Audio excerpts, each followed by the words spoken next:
Oh man, those over-the-counter pain relief medications don't actually work. It's just a placebo effect, and it's just the same tired talking points just drilled into your head over and over again. Who could have possibly seen this coming? Oh, right, and then also this as well, that it actually is, something that'll end up triggering pretty deleterious side effects. Oh no. Painkiller taken by millions doesn't ease chronic pain, according to a new study, and can trigger serious side effects. What are we talking about here?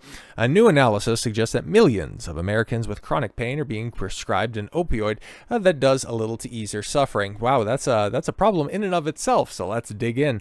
To make matters worse, the research indicates that the drug significantly increases the risk of serious side effects, including heart disease, the nation's leading killer. So yeah, this thing is pretty bad, huh? Across the United States, 51.6 million adults, roughly 1 in 5, will live with chronic pain, according to the Center for Disease Control and Prevention. About 17.1 million of them, the agony disrupts work, daily activities, or both. Tramadol, oh boy, has been widely used to relieve pain, with doctors writing 16 million prescriptions for the short-acting opioid in 2023 alone. Long considers a safer alternative to stronger opioids.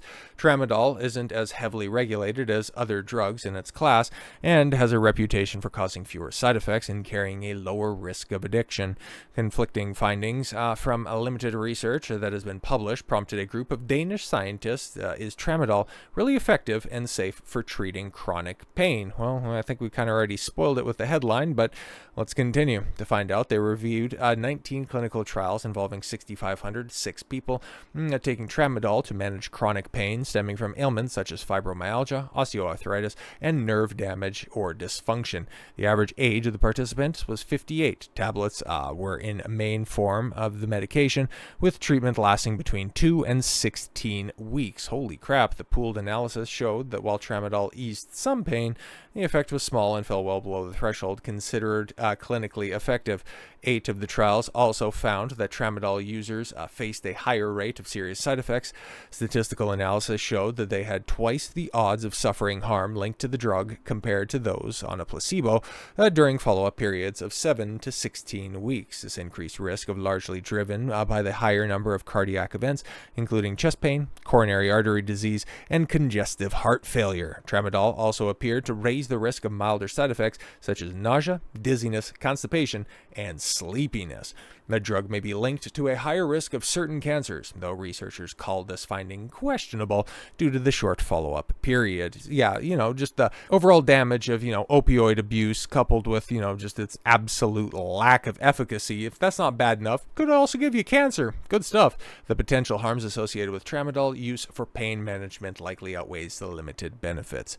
These findings, published Tuesday in the BMJ, Evidence-Based Medicine, comes as the U.S. continues to struggle with an opioid crisis, which has claimed hundreds of thousands of lives since it began in the late 1990s. So yesterday, when we talked about binge drinking and alcoholism, kicking this opioid habit, this opioid crisis that has been going on for a very long time, that is something else that doesn't personally affect me, but then at the same time, I find a great importance in bringing it to the forefront and casting a spotlight on these prescription first, solutions last doctors. We need to get them out of here as quickly as possible. So with all that said, thank you all very much for the gift of your time. I've been Don Consuelo. I want you to follow your gut and get after it. Take care, everyone.